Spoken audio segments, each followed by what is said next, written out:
Welcome to Soul Science, the official podcast of Sports and Exercise Podiatry Australia. I'm your host, Pat, a sports podiatrist with a passion for advancing the profession. In each episode, we dive into the latest research, share compelling stories from clinicians, and feature special guests who've made significant contributions to the world of sports and exercise podiatry and lower limb sports medicine. Today's guest is just me hosting, unfortunately. Harriet is away, and my co-host Aisling is also away. So I think it's just going to be me today. So today we're joined by Dr. Daniel Bonanno, a clinician, educator, and researcher whose career spans the academic and athletic domains of podiatry and biomechanics. Dan is the graduate research coordinator for podiatry and prosthetics and orthotics at Trobe University, where he leads a wide range of research projects from basketball footwear biomechanics to foot morphology in elite footballers and much more. His work bridges the gap from the lab to the clinic to the sporting field, with a unique focus on translating complex research into practical real-world improvements in footwear design, injury prevention, and clinical decision-making. Whether he's 3D scanning athletes' feet or leading focus groups with female footballers, Dan brings rigor, empathy, and clarity to every level of his work. This episode offers a rare glimpse into the mindset behind excellence in clinical research, not just the wins, but the work it takes to get there. It's a candid look at how values like intellectual curiosity, discipline, and mentorship can shape a career grounded in service, performance, and purpose. Filled with stories of collaboration and critical reflection, it's also a powerful reminder that great research starts with good questions, and that's where the future of our profession lies in the hands of people who ask them. Please welcome Dr. Daniel Bonanno to Soul Science. How are you, mate? I'm well, Pat. Thanks for having me. It's always nice to do a podcast. I've done a handful over the years, but it's been a while since I've done one, so it's nice to join you. Thanks for having me on. I think this is going to be quite an exciting one, but before we begin, everyone gets asked this question. What does sports and exercise podiatry mean to you, and how has that definition evolved throughout your career? For me, Pat, it's a pretty simple definition for me. It's really about helping people achieve their goals. Sounds a bit cliche, but you know, some of the most rewarding interactions I've had with patients is helping someone achieve their goal, whether that be run a marathon, possibly go for a bushwalk for the first time that's over 10 kilometers. It could be really simple. And it's just helping people achieve their goals. And I think what has evolved over time, getting that part of the question, is I've been around for a little while now. And I think I went through with very much a medical model of teaching and practice where, you would look at a pathology and say, okay, that's a 6-week injury or that's a 2-month injury and it needs this treatment.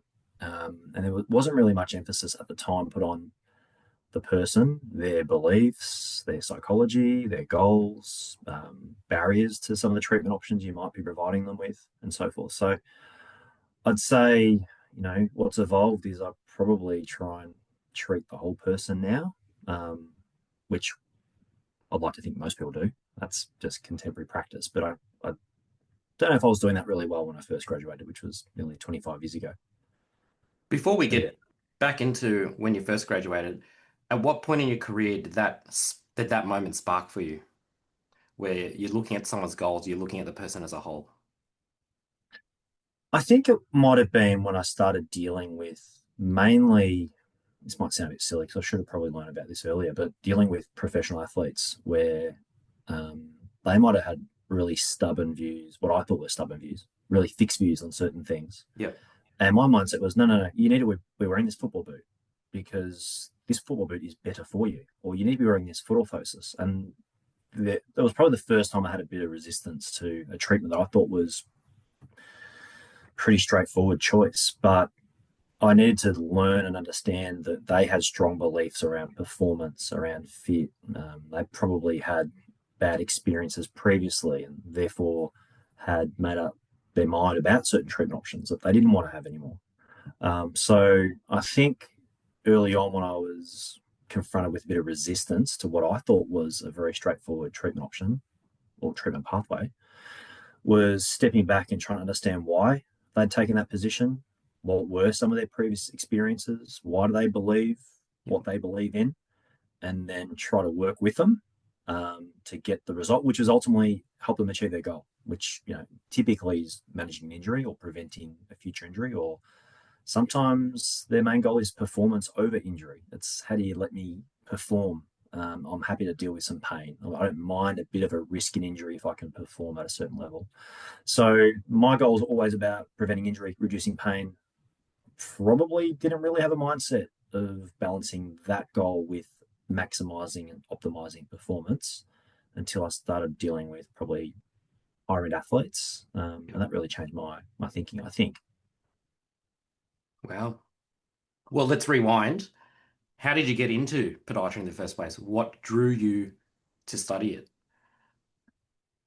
That's an interesting question. I've been asked this a bit over the years, and it's funny. I've always loved shoes. Yep. So it probably started Don't off we all? as a 10-year-old boy who used to sketch shoes, which might sound a bit weird. Um, Hmm. but I used to sit there drawing shoes. And I think back, what were my influences? So I grew up in my first memories of shoes would have been late 80s, early 90s. And that coincided with Nike marketing being amazingly explosive. Reebok was big, that the Reebok pump. So Yep. there's all these pretty cool gimmicky types of things being marketed heavily. So Nike, but obviously the exposed air cushioning, the Reebok pumps. Being a basketball fan, that was an area where footwear was booming. Endorsements were huge. So I was influenced, I think, by marketing of the time. So yeah, I'll be sitting there sketching shoes, designing my own shoes at age 10, 11, 12, probably because I couldn't ever have the shoes I wanted. Um, I grew up in a pretty humble, middle class family. My parents weren't going to spend a week's wages on a pair of shoes for their 10-year-old boy. So that's where it started. Always loved sport. Um, so I was always fascinated with keeping fit and healthy, and footwear was obviously an interest of mine. My brother was a pretty good runner, so I remember he brought home a pair of he's 5 years older, so he had a pair of Nike Air Max ones, which were about 1990, and I was 10. And I snuck those shoes in my bag off to cross country tryouts. I didn't know if I could run or not, but I knew I had cross country. I thought these shoes were going to make a difference. I really believed in the product. Yeah. And I ran pretty well. I ran better than I thought, and I put it all down to the shoes. I truly believe the shoes were that cool, and they helped me run fast. So that was early days, and then I think through my teen years we had the Sydney Olympics coming up, so there's a lot of hype around athlete and high performance and sports science.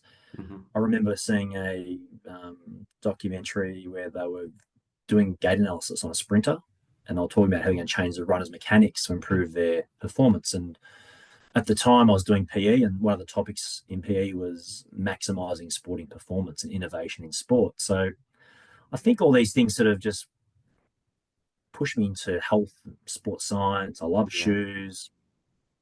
I then had a foot injury in year 12, saw a podiatrist, um, had a really good experience, helped me with my injury. And that's when it planted the seed of what is podiatry. Mhm. Internet was very, very early days. I'm showing my age here. So I Yeah. had an encyclopedia on CD-ROM, which told me what podiatry was, but it was actually an American definition of podiatry. So I was convinced I'm going to do surgery. I'm going to do all sorts of cool stuff. Um, and yeah, got into podiatry at La Trobe Uni as a 17-year-old, and away I went. So from my understanding, you're still there. I'm still there. I did leave, but I'm still there. I'm back there. Um, I'm still there. So yeah, I went through a 3-year program. So I left uni. I was a 20-year-old when I finished up. So Wow. just amazes me how young I was. I felt like a fully grown adult at the time, but I look back and think that's pretty young to be working. Got a grade 2 podiatry role at the age of 20. Um, Mhm. when I worked in community health, then worked in private practice, and then I went back to La Trobe about 6, 7 years later to help with some clinical supervision. Yep. Would have been half a day a week to start with, and that ended up being 2 half days a week. And then, a few years on, I picked up a couple of days helping with some teaching, and it really evolved from there. You obviously had some grounded goals at an early age about what you wanted to do. Throughout your clinical career, did you face any struggles like imposter syndrome, or did you feel like you had the confidence to just succeed as a practitioner in community health and private practice? I think I still suffer with imposter syndrome. I think it's something that's maybe drives me to work hard. Okay. I've rarely taken much for granted. My my dad and my mum are incredibly hard workers. So I think they really set the standards in terms of if you want to achieve something, you've got to work hard. I'm the sort of kid who every time I played sport, I was a fair chance to win the coach's award. I was the one who turned up on time. I stayed late. I worked hard. I was highly coachable. Um, and that's just an ethos I got from my parents, I think. And, you know, in terms of challenges, yeah, there's no doubt. I went into podiatry with a real interest in sports podiatry. That was what motivated me. And my my first job was in community health, so I was seeing lots of cool stuff, but I wasn't seeing any sport. It was about 3 years in where I thought, okay, I'm looking for my next challenge. Mhm. I spent 3 years in community health. I learned a lot there, but I was ready for my next challenge, and I realized that it wasn't just going to happen. I had to put myself out there and start looking and taking a risk. I was getting paid really, really well for a 23-year-old, and I gave that up to go into private practice, and with the goal of being quite strategic. I need to surround myself with podiatrists working in sport, and I'll hopefully leave a good impression. And when an opportunity presents itself, I'll be ready to go. So I'm the sort of person who had Bruckner and Kahn by my bedside table, Yep. and I would just read little segments regularly. And I'd almost try and rote learn certain sections that I could then sit back and go, I can explain that whole chapter without actually reading it now. Almost rehearsing how I would talk to a patient, how I'd explain things. Yep. So yeah, I've been pretty focused, and I've worked pretty hard to get where I've got to. I don't think it's necessarily been about being any more talented than anyone else, but I think it's just about preparing yourself so when opportunities arise, you're prepared to succeed. And speaking of opportunities, like how did you explore research, or did that come about with the seed planted over time? Or was it just you landed into clinical supervision and then someone's just like, Dan, let's do a PhD? It's more the latter, actually. You're right. So, when I was in undergrad back then, it was a 3-year podiatry course, as I mentioned earlier, and to do honors was an extra year. And like I said, I was 20, an extra year. That's 5% of my life. I'm not gonna put 5% of my life into something I'm really sure I'm gonna do for the rest of my life. So Yep. I chose to go and work. I wasn't interested in research at all at that point in time, but I did enjoy, and I think where my interest in teaching came was when I had students on placement with me when I was in community health. And that led to me going, hey, I want to go to the uni and do a bit of teaching. And then my real interest was in teaching. And I then learned that to have an academic role, at that time, it was really, you need to get a PhD. That's what Right. you need. I didn't have an honours, so I had to go the long way around. I did a postgraduate diploma in research methodology, which was basically an honours equivalent, and the ball got rolling. But yeah, I only finished my PhD. I was 39 when I finished my PhD, so I'm pretty late to the party. That's for sure. Well, later than most anyway. But it's never too late. Never too late. And for our guests listening, especially our younger ones, what was that PhD on? My PhD was on foot orthoses for the prevention of injury, and interestingly, that wasn't what my PhD started as. My PhD started as foot orthoses and gait retraining and rehabilitation for patellofemoral pain. Um, and I got a few months in, and then was lucky enough to get a bit of funding to do a clinical trial with the Royal Australian Navy. And I thought, okay, doing a PhD and getting involved in this study is going to be a fair bit of work at the same time. So I changed my topic so it actually just aligned with the research project I was going to do. So that was more of a pragmatic decision to go that pathway. At the time, um, 2 young kids, renovating a house.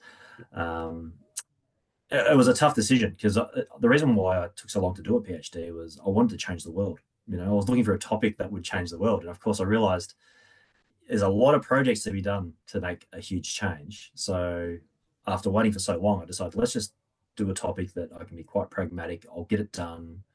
I'll be able to do it well. The team around that project was really supportive. One of the biggest challenges with a PhD or any research project is recruitment. but because I was at the Navy, it was a captive audience. So I knew recruitment wasn't going to be a problem. They basically recruit for you. So yeah, PhD was on foot orthoses for the prevention of injury. So it wasn't overly novel. Had been done before, but hadn't been done very well. So we did a better version of it, I think. I'm someone who loathed statistics and research when I was at uni, and loathed learning about p-values and all that sort of jargon.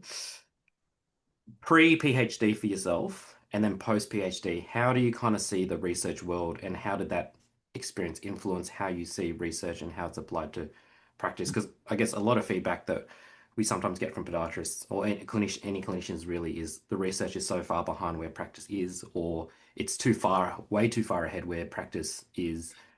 What do you say to that? Yeah, I think it's an unfortunate reality of research. I think it is true. Research will probably always trail clinical practice because, if you think about your latest equipment in your clinic, the first time you hear about it is from probably the sales rep. Yeah, So industry is presenting you with a viable option. You start using it and you might say, hey, this is rubbish. It doesn't work. So yeah, a few years later, it's gone. Let's say we get the alternative effect. At 3 years on, you're like, actually, I'm seeing really good results, and other podiatrists saying the same thing. But we're not really sure if people are just getting better over time. So is it just a natural resolution of symptoms, or is this intervention actually working? So that's when it sort of turns up to the researcher. So, well, let's test it out. So we're already testing it after it's been used. It might show promising signs. There might be some really low quality science showing it works. Case series, yeah, we're getting good results. And that's when the clinical trials come out, if we're looking about interventions, that is. So it is always going to trail clinical practice, unfortunately. So, when us researchers get up there and say, well, what's the evidence for it? There's no shame in saying there isn't evidence for it, but I'm seeing pretty good results at this stage because it's a pretty new treatment. It's fairly yeah, cutting edge. But I think where you might fall down is if you would use something blindly and yeah, say, I'm convinced it works, I know it works, and you're telling people it does work. Um, and that's where the science will come in. So I do think there's definitely two different timelines between reality of being a clinician and things being studied. And there's plenty of things that I do clinically every day that aren't researched, but they're grounded in pretty solid theory. mhm, They're biologically plausible. Saw someone today with a third metatarsal fracture, and I put a U'd plantar cover on there. I'm pretty confident that's going to reduce pressure beneath that third metatarsal. I probably don't need a clinical trial to show that. yeah, There yeah, could be some pretty simple lab-based PDAR projects that could show that, if you put a wing on a pad, it's going to decrease pressure. So, I'm using that as a clinical intervention, but there's no clinical trial to back it up. But it's grounded in pretty strong theory, okay, and it's biologically plausible. So there are certain things that you probably don't need a clinical trial for, but yep, there are many things that, yeah. that do need to be researched. And I'm mainly focused on trials here. There's all types of research that we could talk about. Before we get into what you're currently working on, um, I guess you're the graduate research coordinator at La Trobe. For a lot of clinicians listening, from seasoned to new grads to mid-career clinicians, obviously the profession's only going to move forward if, the more people get involved with research, the better. Mm. What's your advice to podiatrists wanting to, I guess, dip their toe into their research in a meaningful way? And bearing in mind, a lot of pods these days, we're quite busy either in public health or private practice, and time is a factor. Mm. Um, is there any advice or suggestions you could give? Well, yeah, look, the first thing I'd say if anyone told me they want to do research, my first question would be why? Like, why do you want to Yep. do it? Because if it's, I want to do a PhD, I'd say, okay, why do you want to do it? Is it for the right reasons? It's a massive investment in time. Is it something you can commit to over time? But if it is about just dipping the toe in, I'd say, okay, that's great to know. Let's keep you in mind for another project that someone else might be leading, and Yep. you can play a smaller role in this project where you can come alongside. You can see someone else who's more experienced than you leading the project. You might be able to ask questions why you're doing it that way, and there'll be hopefully a really solid reason about maintaining good scientific rigor and methods and so forth. So you can learn through participation, but also observation and being mentored. Um, a lot of people that want to dip their toe in the water, I'd always say pick a project that's doable. I know when I've had a clinician come to me, and this is a common issue. So someone might come to me and say, "Look, I want to do a PhD, but I'm not eligible to do a PhD." Now, one pathway into a PhD at La Trobe is if you have a paper that's published and you're first author. So let's hypothetically say, Pat, you want to do a PhD, and you come to me and say, "I'm not eligible, but I'm keen." I'll say, "Okay, well, the first thing we need to do is design a project where you can be first author." You're in a busy practice. So what I've done recently with a few students is we've done some online surveys. That way the data is being collected. It's new data, but it's being collected via an online survey. So, when you do have time, you're promoting it via your social media, you're promoting it with your local, whoever you're targeting. Let's say one example would be a hockey footwear survey we did recently for someone called Chris Derry. Chris led the project. And we collated this data whilst he was working, and then I helped him analyze it, and then we wrote the paper up together, submitted. He got his first authorship, first authorship, and that got him eligible for a PhD. So we made sure that the project was doable.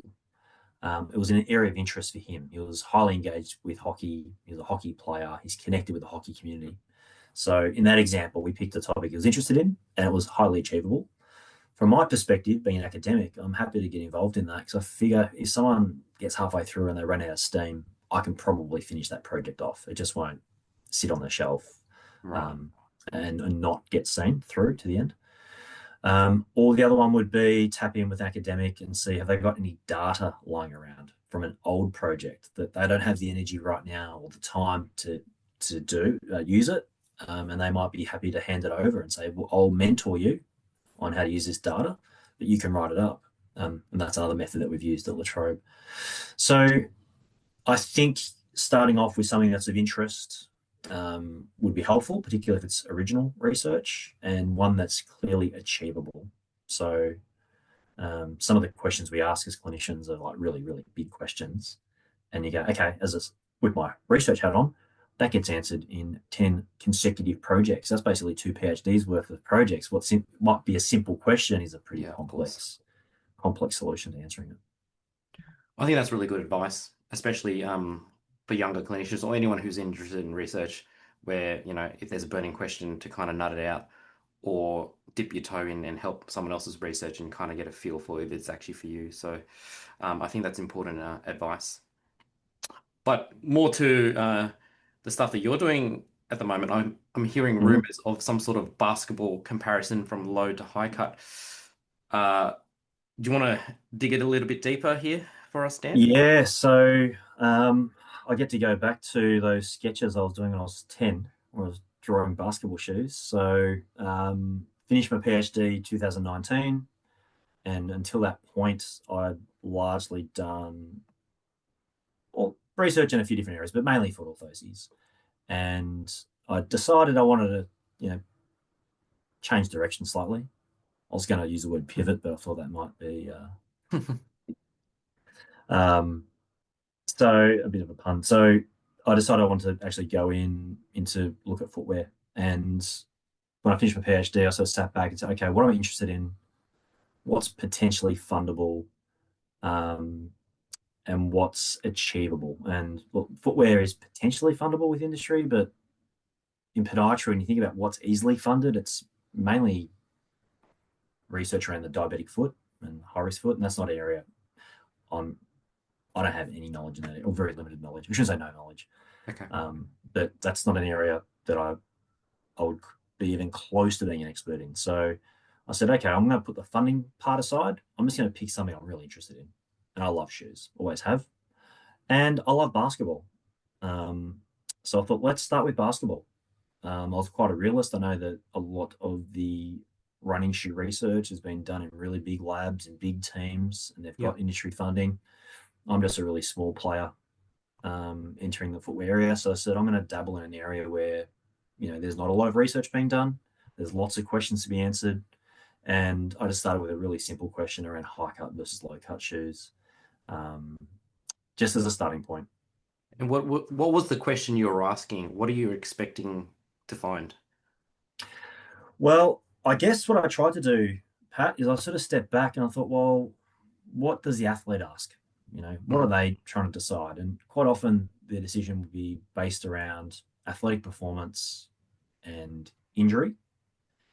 Injury is really hard to measure in the absence of a really large clinical trial. I just come out of doing a PhD where we looked at injury prevention, and you need hundreds and hundreds of people, which would mean hundreds and hundreds of shoes. So it'd be really, really expensive. So I decided to focus on athletic performance and rather than injury per se, look at some biomechanical studies, Okay. a bit of a surrogate for injury to see how people might move differently in a high cut to low cut shoe. And something that really shocked me was the lack of research, including female participants. And when I say lack of research, no research. Okay. So there's been no research including female participants. And a lot of the research that has been done in basketball is not very well done. So there was lots of opportunities there to go and do some things. So I started off with some pretty simple projects. We looked at high cut versus low cut shoes, and we basically mimicked a NBA style draft combine. So we replicated all of their performance Oh, okay. tests. So 3/4 court sprints, we Yep. did some agility courses, vertical leap, standing with a run up, um, and we looked at high and low cut shoes. And I submitted a paper on that actually today. I've got another one Mm. coming. And then we also did something similar with biomechanics. So we had people running a straight line, offline, vertical leap with a run up, vertical leap standing. We looked at balance as well. And we're just comparing across the two shoes. So they're simple projects conceptually. The performance ones are pretty easy actually because we used field based measures. We had timing gates and it was, when you're ready, go as fast as you can, and out they went in a low and a high cut shoe. Same with vertical leap is all just using all the sort of testing you'd expect at any sort of draft combine, things you could mimic at your local basketball court if you had the timing gates. Or you could use a stopwatch and a cone. In fact, I'm doing this with my kids' basketball team Yeah, in a right. few weeks' time. Not in different shoes, but we're just going to do a draft combine so they can get their vertical leap and speed and agility and all that sort of stuff. So the tests are pretty simple. The biomechanics is not so simple. Okay. I'm lucky that at La Trobe we have an awesome biomechanics lab, and we've got some awesome biomechanists. So I don't pretend to be an expert in that space. I sort of I'm the ideas person, and then I get together with the biomechanists, and we put reflective markers on people, and they show me how to use all the force plates, and I kind of hand over to them at that point. I just become the research assistant. We collect the data, they help me process it, and then I'll go and write the paper up. So I'm still very much the clinician, Pat. I just get to play with some pretty expensive toys, and I surround myself with smart people. What's the early stage data, if you're allowed to share, that you're seeing? Low cut versus high cut. But yeah, well, the performance stuff is quite interesting because a lot of athletes in the basketball setting would say they'll wear a low cut shoe to maximize performance. Okay. And there's this perception that they might choose that shoe for performance and they might wear a high cut if they want to reduce the risk of injury. Purely theory, not much evidence around that. Regarding our performance, we found no difference at all between high cut and low cut Yeah, on right. sprint times, agility times, vertical leap. We did it with a group of physically active females that weren't basketball players, and then we did it amongst basketball players, male and female. And in those three groups, we found no difference at all in performance. If anything, the high cut possibly was showing a trend to improved agility, which could make sense when you're really cutting hard and you plant your foot, you've got more shoe to push off, that sort of vertical wall That's a of the good point. shoe. But yeah, I would have thought maybe with vertical leap, the inability to plantarflex potentially, heavier shoe when sprinting, really no difference. So my thoughts are that maybe the high collar shoe, which also weighs a fair bit more, we're looking at Yeah, least of course. 35 to 40 grams of They extra look weight. cooler though. They look cool, a bit more retro too, in terms of how they look. Um, don't doesn't make a difference for those sort of explosive anaerobic activities. Maybe they're just not restrictive enough Mm, to limit when we're putting a lot of power through the shoe. In terms of biomechanics, it's a little bit early, but we are seeing changes there. So we are okay. seeing changes at the knee and hip, um, in particularly females, and we're seeing some pretty big changes at the foot and ankle as well, particularly when cutting. But I need to have a closer look at that data, which I will in the next month or so. And those papers will be submitted this year. So I'm pretty keen to get them out there now and move on to my next series of projects. I assume some of this work would go towards foot morphology between males and females and future design for basketball shoes. I'd like to go there. So when I started all these projects, it was 2019, and the world was a really happy place. And all these projects sort of started, and the view was basically to do another PhD. It wasn't going to be a PhD, but a series of projects that would mimic a PhD. And then COVID came along and sort of derailed and slowed things down. And I'm in Melbourne, and we had basically 2 years of lockdowns, and lost a bit of momentum on that front. Of course. So the plan was to, yeah, do some foot scanning as well for male and female basketball players. My view was to come out of this and say, hey, let's make women's basketball shoes. One, make them and make them better. But a lot's changed since 2019. We're now seeing an influx into female specific basketball footwear, which is fantastic. It wasn't the case only 5, 6 years ago. So I feel like the questions I had in 2019 were really genuine, and felt like it was a new space that needed to be explored. Mhm. And I'm pleased to say industry has really jumped ahead, and they're making women specific footwear.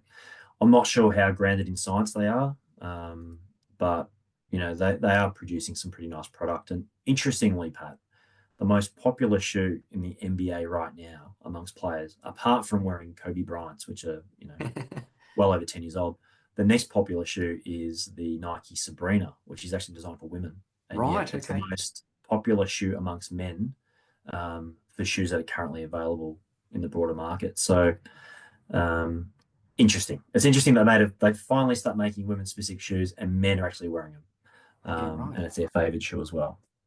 That is actually quite interesting. Obviously you're a long-term vision sort of guy.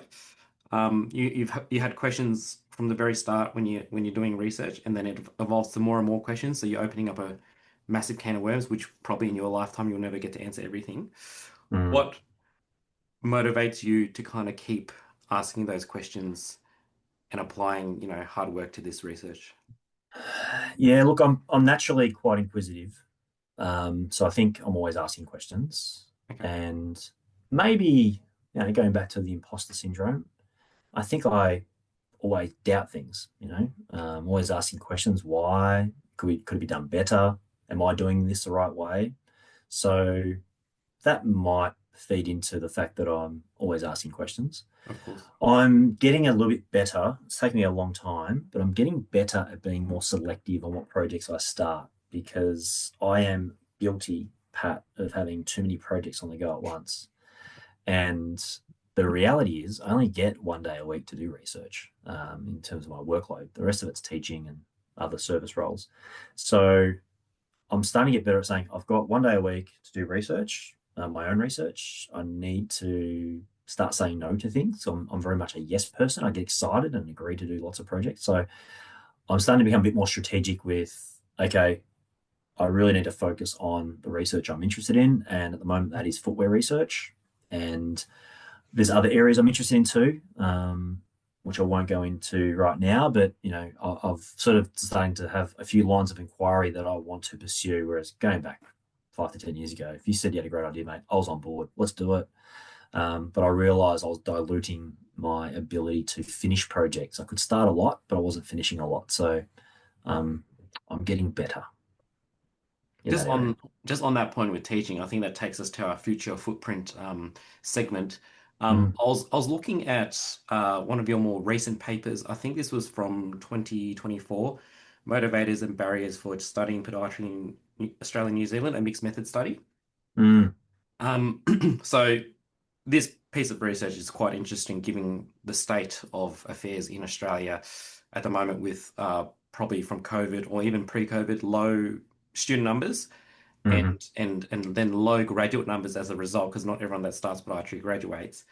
And obviously, this creates a vacuum for private and even hospitals getting in podiatrists to work. Some of the findings that I guess found interesting, I think one of the values was 1,135 people did a survey where only 175 podiatrists plan to progress to a career framework with the Australian Podiatry Association. So, for listeners who are not in the know, that's for people wanting to, I guess, specialize or have a career focus, if you will. Did that piece of evidence was that influential at all for yourself? Oh, look, that to be honest, that we talk about doing research and asking questions, and some of them are just questions I'm fascinated in. But this one here is really important for our profession. And you touched on it beautifully, Pat, around, we need students to come and do podiatry because without students, we don't have graduates. That's And without correct. graduates, the public miss out on receiving optimal foot health care. And if we're not out there advocating for podiatry, then it really opens up a potential threat for other health professionals to come in and be trying to brand themselves as the foot care providers if we're not there to do it. As you know, Pat, when you're trying to employ and there's limited new grads and limited podiatrists, then all of a sudden there's a real power imbalance that um, makes it hard to employ, and new grads can be quite demanding on what they want Hmm. and expect, which is fair enough. That's just the way markets work. It's Of a course. supply and demand thing. But the only way that we can really change that is to increase the number of students coming through. Um, and if we look at that survey, the one thing that really stood out was how poorly known we are amongst prospective students. So we surveyed podiatry students. We also surveyed non-podiatry students at institutions where podiatry is taught. So that really takes away the barrier of, I love to do podiatry, but it's at the wrong uni. Well, they're actually going to the uni where podiatry is offered. And we also deliberately targeted students that were doing similar-ish courses. So speech therapy, occupational therapy, physiotherapy, Yep. sports science, whatever was offered at that university. We picked 2 to 3 other disciplines at each campus. And for those who weren't doing podiatry, that's the one I found most interesting. We've obviously got the students doing podiatry, they're converted, that they're with us. It's those that aren't doing podiatry. There's quite a lot that didn't even consider it, didn't know it existed. Um, but those that did podiatry often referred back to having a really good experience with their podiatrist. Also, their parents were really strong advocates for them to study podiatry. So when we're treating our patients, we're really advertising our profession to a student or potential student, or also to a parent who's going to go home and talk about a positive experience they've had with their podiatrist. And maybe you should study podiatry too, might be the conversation they have with their kids. So I feel we've hit a point in time, Pat, where everyone in podiatry are stakeholders in this, and we need to all promote podiatry as best we can, from the APOD A to each university to each practitioner. Yep. We're all billboards for the profession, and we need to really fatten up the numbers coming in. I'm pleased to say I'm hearing that most universities have seen an increase in numbers this year. Okay. I know at La Trobe, we increased by about 40% this year from the year prior, Yep. which is great. And I'm hearing most universities around Australia. Now, this is what I've heard, can't be confirmed, but I've heard from people who should know that most universities are seeing a bit of an uptick in numbers from their first year students, which is fantastic. That is good But news. yeah, that is good news. But I'd like to see a decade of strong numbers before we can rest. And I guess moving on from that data set as well, endorsement for Schedule Medicine's career framework from pediatrics, sports podiatry, high risk foot. Um, with our current crop of podiatrists in Australia, which I'm not Mm. sure about the exact upper number, um, why do you feel a lot of pods aren't uptaking extended scope? Yeah, that's an interesting one. So there was another paper I published last year with Kylie Williams and a few other people around burnout and podiatry, and that's where some of that data came out of around people looking at career framework, and that was looking at young podiatrists, mature, seasoned podiatrists, and yeah, the interest in the framework was relatively low.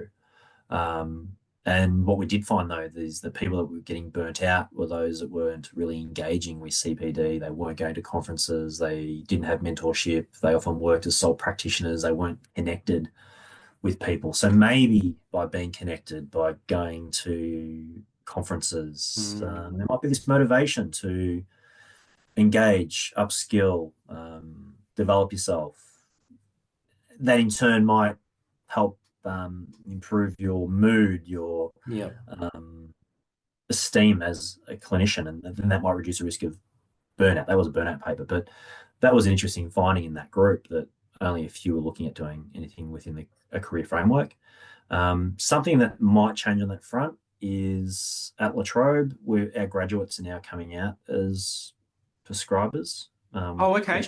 which is really interesting. So we've had 2 years of graduates now that are coming out and they can prescribe scheduled medicines, which is fantastic. And I'm hearing other universities are moving in that same direction as well.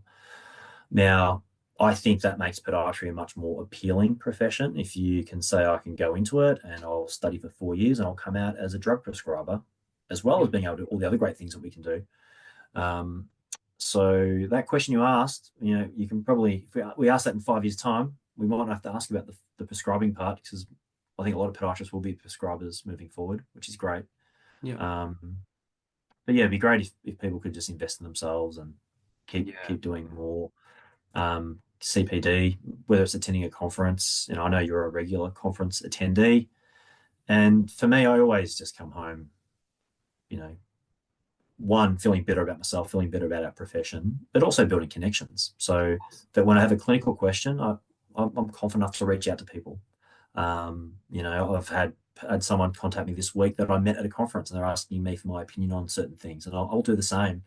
But without going to that conference, I'm not going to meet that person, and we can't exchange ideas and build relationships and so forth. I think that study kind of validated the fact that, I always thought if you work solo practice and you're fairly isolated, the risk of burnout's quite high. And I think that study kind of confirms a lot of those sort of thoughts that I had. So that's really Yeah, good. definitely. Let's move on to our tech and tools spotlight, Mm. gateways to innovation. Um, back in your day, not saying that you're old or anything, but back in your day when you were a clinician and now moving on to as a teacher, how much tech have you seen over the years, and what's sort of stayed with you and what's kind of died away? Oh, look, probably the biggest advancement was early days. Just to have a video gate analysis was a big Yeah. setup. It was having a camera and a tripod and a TV and a treadmill, and there was always technical dramas, and you had to buy the software to analyze it, and then move on to today, and we've got a smartphone that can capture really high quality video and iPads, and so I feel like video gate analysis is so much more portable now, and I use it a lot. So that's probably my main technology. Is historically was using my naked eye, Hmm. but also using my phone, and that way I can share it with the patient as well and show them what I'm seeing.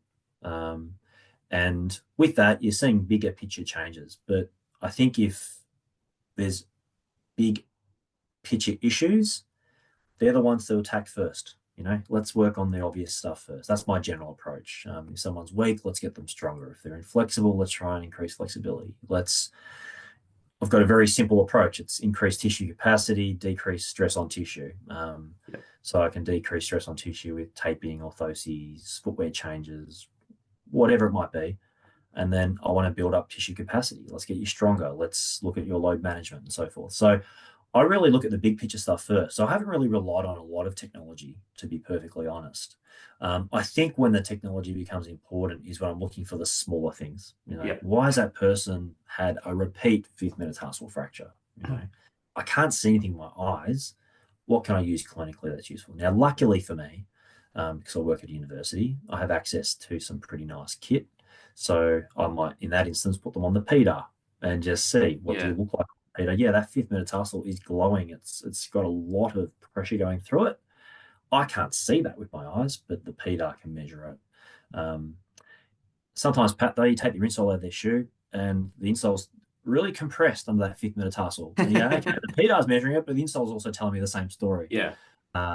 You get that patient who gets pain around their second metatarsal head. You look at their insole and it's really bottomed out and compressed right where their painful spot is. It's sort of telling you it's a high load area. So um, I'm not huge with tech, to be honest, because I normally look at the big picture stuff. I think tech becomes really important when the big picture stuff looks good and you can't see what's wrong.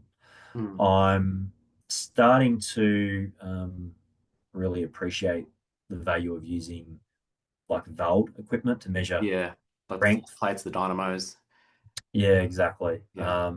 It's just nice to get those numbers. And Yeah. sometimes I find that can really motivate a patient as well. Yeah. I If you agree. say, yeah, we're measuring this, you're really weak on your right foot, you're symptomatic on your right foot, I'm going to give you a program, and we're going to measure this in a month. So it's almost like they've got a test coming up.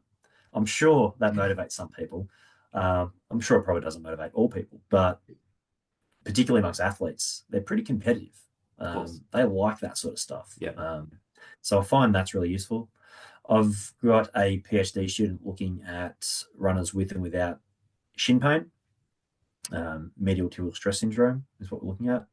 And we're seeing some early data where there's quite large differences between people with and without shin pain in some of these metrics using the VOLD force decks. Yeah. Nice. And it's pretty obvious. I won't share it right now because we're halfway through data collection. I don't want the story to change and then I've told you the wrong story. But seeing it and what I've been told, what is being seen through data collection is there's some pretty obvious things that you can't measure without a force Of deck. course. Yeah. That's right.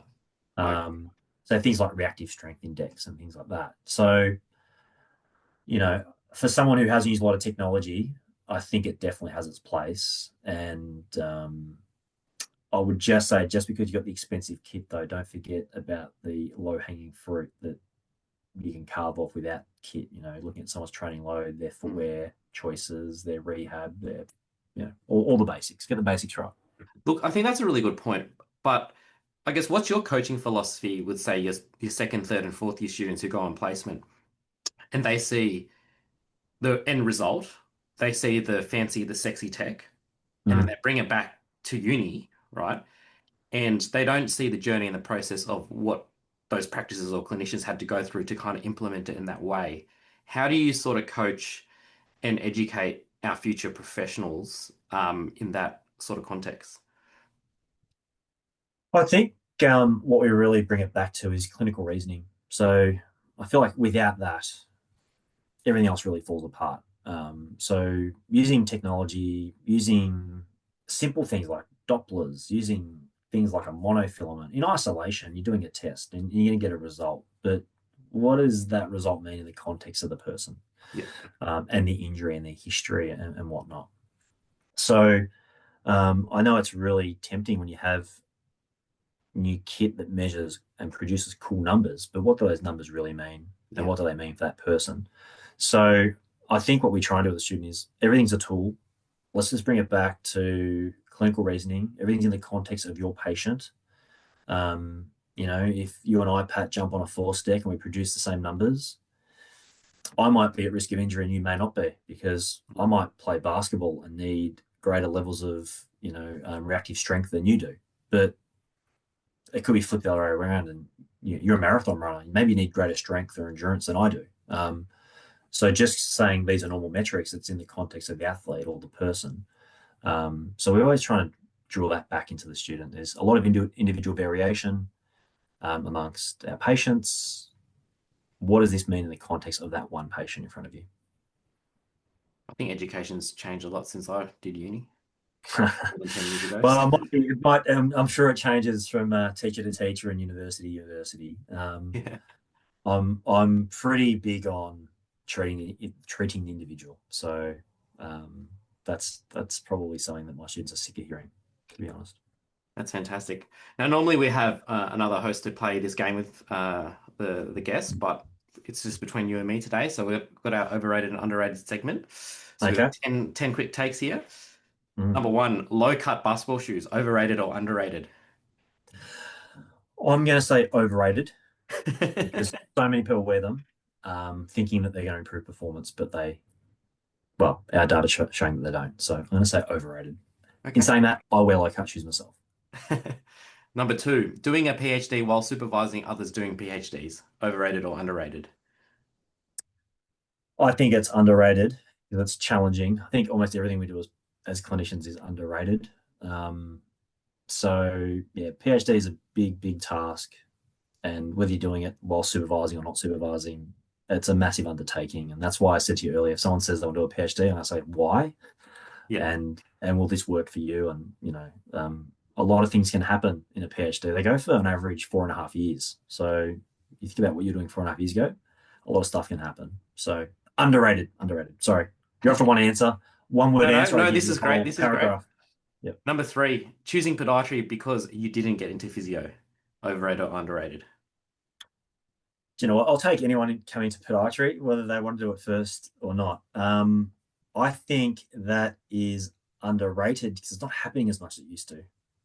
Yeah, okay. A lot of people that used to use podiatry as their plan B are often going into exercise science as their plan B. And I think that's why we need to market podiatry so much better. We're not just getting the physio leftovers anymore, where the people doing podiatry actually want to do podiatry, which is great, but it just means that's why the numbers are dropped. So exercise science is our biggest threat these days, I think. Okay. Next one, clinicians engaging in formal research, overrated or underrated? Underrated. Underrated. Do you want an explanation or should I just go You underrated? go ahead, explain.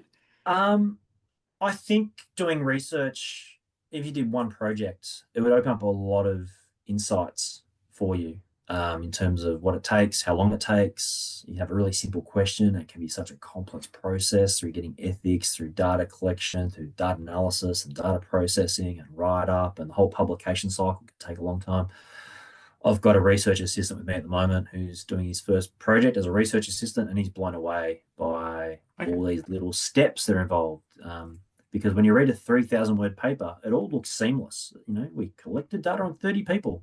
So it sounds like they just turned up one day and all 30 people seen. That might take a year to Yeah. collect data on 30 people. Yeah, and the list goes on. So underrated. Okay. Academic researchers staying clinically active, overrated or underrated? Clinically active. I would say, what was I say, underrated or overrated here? I think it's really important that researchers are mindful of what's happening in clinical practice. They've got their finger on the pulse. So I work with some people that haven't practiced for a long time, and it blows my mind how connected they are with clinicians, and then others will openly say, "I don't know, I haven't treated a foot for 30 years. I haven't seen a patient for 30 years," and they'll acknowledge their weakness there, or their limitations in that respect. But it's actually hard to be both. It's really challenging because, as you know, it's hard to be a great clinician or to be a Of good course. clinician. It takes a long time. Same to be a really good researcher. So if you're doing both, you're probably spreading yourself thin in both areas, Yeah. and they're kind of competing. So um, no response, Pat. I can't say overrated or underrated. I'm not sure what the right answer is. All right. Running retraining for shin pain, overrated or underrated? Well, we're going to have the answer soon. I So I'm going to was trying to say sneak that one in. underrated Okay. because we're halfway through a clinical trial. We're looking at running retraining. Um, Interestingly, the control group's getting a really good treatment as well. They're getting a really comprehensive strength-based training program, and also a running program. And the intervention group's getting exactly the same thing, but with running retraining on top. So it's really, the question is, does adding running retraining to a comprehensive rehab program, is it beneficial for shin pain? I think it's going to be, I think it's promising, Yeah. because if we go back to what I mentioned earlier, I'm big on building tissue capacity up. So we're doing that with the strength training. But as you know, to gain strength takes time. Whereas the gait retraining, we can see a reduction in shin loads immediately through Mm, increasing step rate and doing other things. So it might be, I don't want to preempt the findings, but it might be that gait retraining is really good at reducing load immediately until you can build up that tissue capacity in longer term. But okay. We'll have the answer to that question maybe this time next year. I'll look forward to it. Um, this one could be a bit of a loaded question, but taking biomechanics conversations beyond pronation and arch height, overrated or underrated in the context of either student teaching or professional practice? So that's really underrated. So, obviously biomechanics is a whole lot more than pronation or supination or arch height collapse. Again, going back to treating the individual, I've seen plenty of feet that are super pronated and they've got through a athletic career pretty sound, and we've had those beautifully textbook neutral feet, and they've had all sorts of issues, and Yep. then supinated feet, vice versa. So I think it's horses for courses. And again, when we're teaching this stuff at uni, well, when I'm teaching this stuff at uni, I think most people would be the same. It's okay, there's the foot posture in the context of everything else. What's their range of motion like? What's their proprioception like? What's their strength like? What's their Yep. history like? What's their previous injury? What footwear are they wearing? Man, what's their nutrition and sleep like? It's so much more than just biomechanics. In fact, I was teaching running assessment with the third year students only a few weeks ago. And I start off with, before we watch them run, what do you need to know about this athlete to think about all the other risk factors? And they spend 20 minutes coming up with all the other things that might have led to the injury even before they run. So all the non-biomechanical risk factors. And they're okay. Now we've got that out of the way. Now let's watch someone run. Yep. Right. Yep. So That's trying right. to factor in all those other things. And the last one, which I think is quite an important one, so I'd like to hear your opinion here. The pressure to niche down early in your podiatric career with the interest of, every year's 5% of your life, overrated or underrated? I think that's overrated. Niching down early. I think everyone has their own pathway. I've got friends who love podiatry. Um, they're not they're not doing the career framework stuff. They're not niched down. They love running a business. They get their thrill out of having a business that serves their community. And they'll have kids and older people coming through and athletes and ingrown toenails and verruca, and they just love having a broad scope. Personally, I really enjoyed my first 3 years in community health where I was seeing kids and older people, but I knew my main interest was in sport. So that's where I kind of, I guess, niched down to a degree. So I think it's just about the individual. We have plenty of students who come into podiatry saying they're highly motivated to work with children, Okay. but then they go into a high risk foot service and they can see the massive impact they can have on someone's quality of life, salvaging a limb. And they realize that's really impactful work. It's not glamorous. It's not why they chose podiatry, but once they're exposed to it, they realize they're making a huge difference to that person, their family, and their community. So I would say niche down. I'd say experience everything the profession can offer you, and then follow your passions. Whether it's running your own business, whether it's working with kids, whether it's sport, whether it's going on to be a pod surgeon.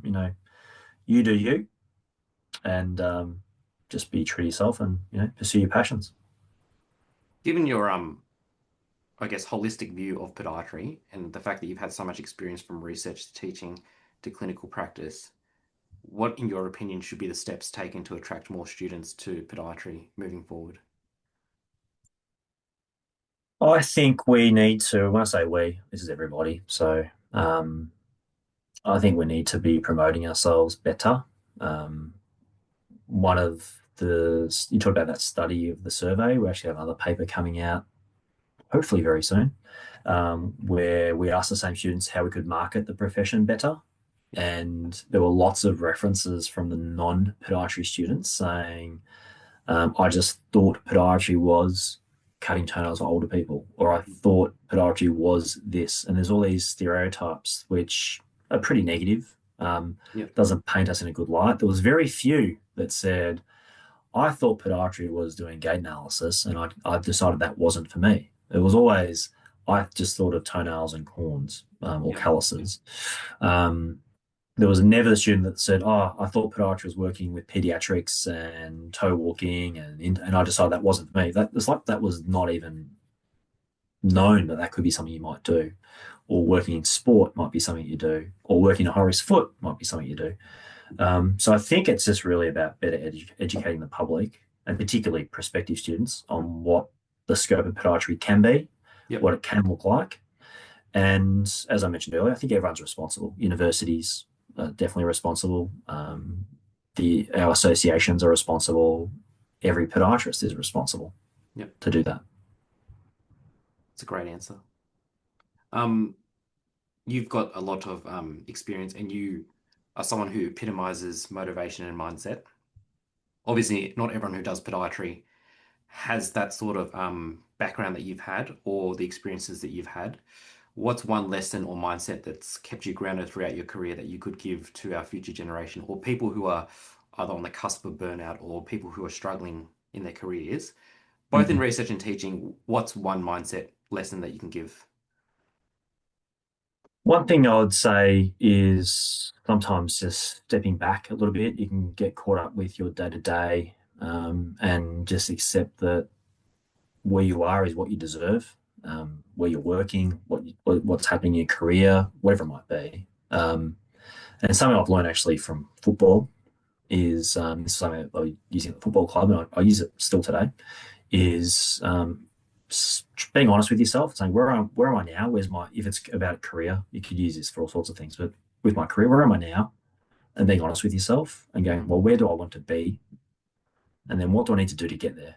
And it might be, what am I going to start doing? So what's new that I'm not currently doing? What am I going to keep doing? So what are the positive things? And what am I going to stop doing? So what are the negative things? What's holding me back from being where I want to be?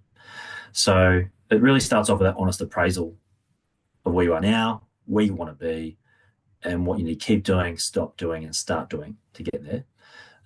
So I learned that from a football club. And something else that I've learned from sport as well is getting used to being uncomfortable. So if you're comfortable, it means you're doing things that you're already probably okay at doing. You're not really pushing yourself. So get prepared to be uncomfortable, and that's actually been really good for me. So think about the academic role in a university. There's lots of good opportunities that pop up, and I would never put my hand up. Maybe it was a bit of imposter syndrome, but I was safe in my little space. But I started taking some risks. Yeah, I'll take on that role. yeah, Worst thing is I don't like it, and I can, in 3 years' time, I can step back from that role, or in 2 years' time, it's really bad. I'll step back earlier.